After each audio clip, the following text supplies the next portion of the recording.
Welcome to episode 5 of the Informing Choices mini-pod. As our world becomes more digital and automated, a number of currently uniquely human characteristics, skills, capabilities become increasingly important.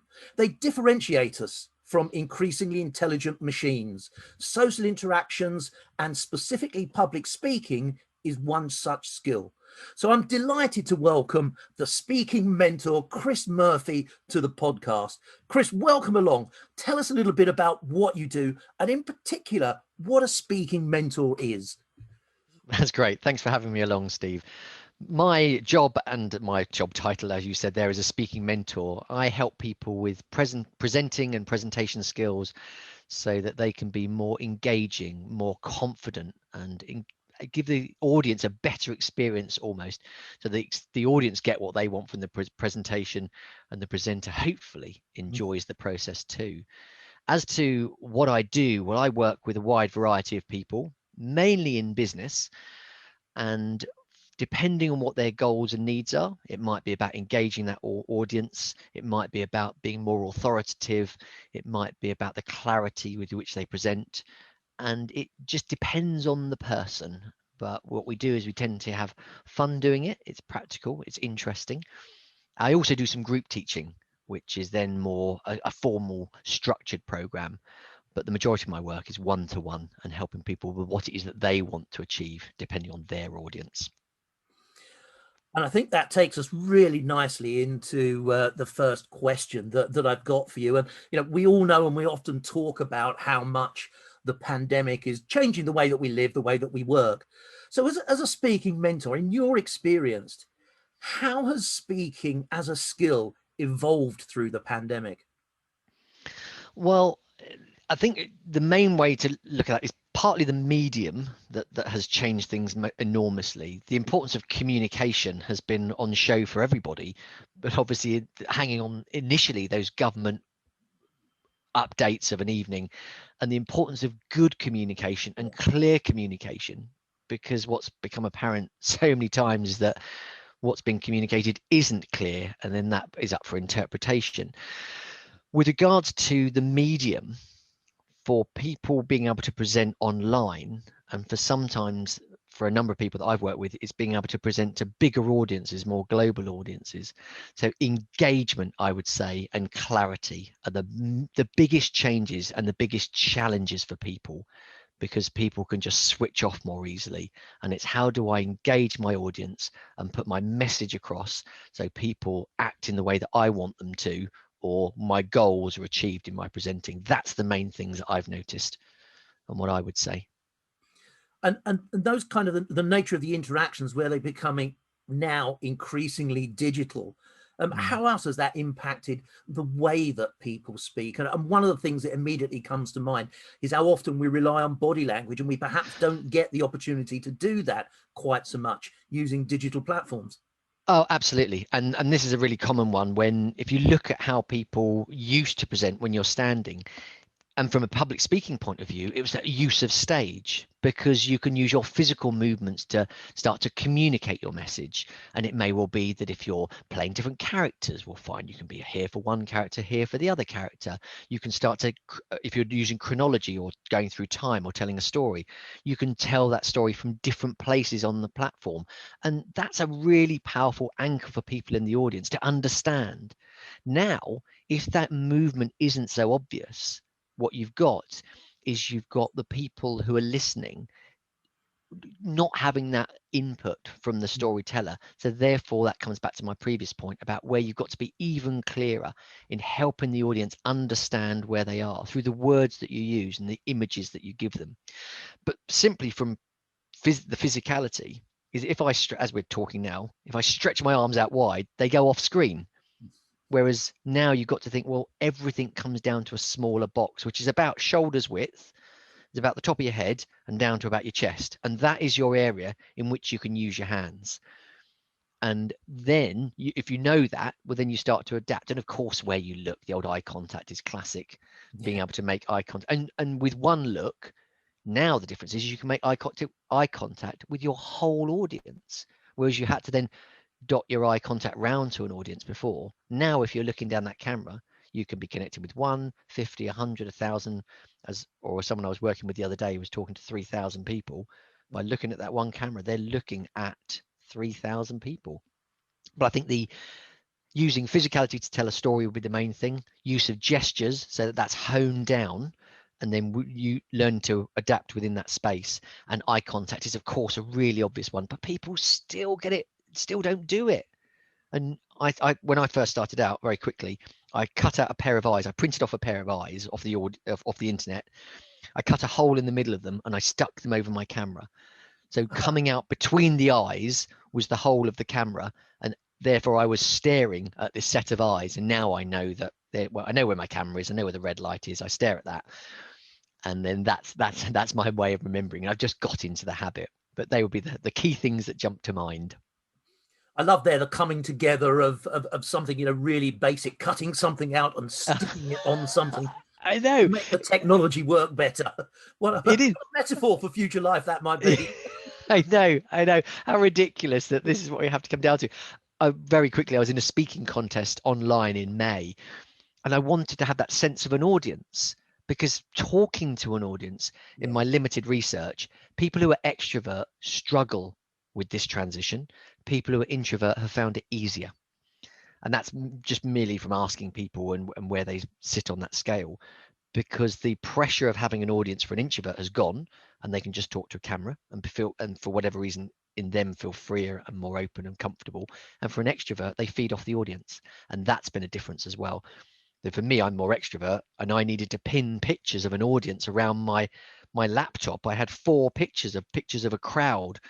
So I had that sense of I was talking to a crowd, and then that I was fired up and encouraged and energized by that. That isn't necessarily what everybody wants, I realise. What's really interesting about the notion of creating a crowd around your digital device is the next thing that's on my mind, which is, how do you imagine public speaking might evolve in the future? And what role might technology play? Because you described in a very simple technological solution, which was cutting something out and sticking it to the screen. But we all know about these new exponential technologies that are coming along. So how do you imagine they might change digitally the way that we speak and interact? I think my answer to that, as you've asked the question, is immediately goes to this word engagement and attention. Because for me, the sentence that summarizes the last number of months in lockdown through the pandemic is that online communication is more of a battle for attention than ever before, because it's easier for the audience to not engage than when you present in person, because the physical and the societal constraints for presentation are people sitting next to each other. So if you fall asleep in a presentation, the person next to you can see that. So people generally try and do is, I'll stay awake. Whereas now you can do what you like. You can cook your dinner, you can turn your camera off, people are doing emails. We all know that. So with regards to the presenter, in terms of the evolution of speaking, the ability to engage an audience is absolutely paramount now. And that comes into how you structure your presentation, how you interact, the language that you use, some of the devices that you use to cast out to your audience to gain a reaction. Thinking about how technology can add to that, within the platforms that exist at the moment, you have fairly simple engagement tools like chat, like polls. But with all of that, what you're trying to do is you're trying to get the audience to give you some expression of either comprehension, opinion, understanding, whatever it be, of what it is that you're presenting. And it might be then that you have the ability with technology to take people off and break them into small groups. Whereas in a large room, to have 100 people and break them into groups of 4, well, now you suddenly you've got noise everywhere, and the physicality, the physical problems of doing that are huge. Whereas now you can just send 100 people off into rooms to talk in groups of 4 in the 2 seconds, 3 seconds, bring them back, get some feedback. So ironically, the ability to engage in some ways with the audience is improved and made more streamlined by technology. One of the other things where I think I'd be very interested to see develop is that physical interaction with the audience, of having the audience have something. I was talking to a printer about this the other day, that it's not just a handout, but having something physical, tangible, that's not just clicking things on a screen.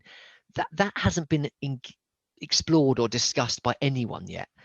And whilst it's not tech necessarily, how you do that, and whether people have virtual gloves and they move things, but having that ability to physically interact with something, that bit I think is missing and just doesn't really happen.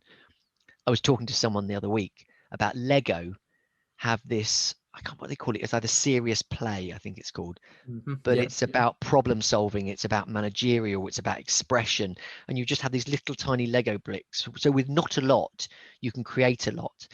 But I think, looking at technology, if technology could bridge that gap so that engagement is strengthened and people can interact with the presentation in real time, then that I think is really exciting. How that happens, I don't know, and I keep sort of thinking and dreaming, but it's that engagement piece, that attention piece, so that people aren't just being broadcast to, but suddenly it's a conversation that you can interact with and change. That would be really cool, and that would be the difference between a boring online presentation and something where people can be truly impacted.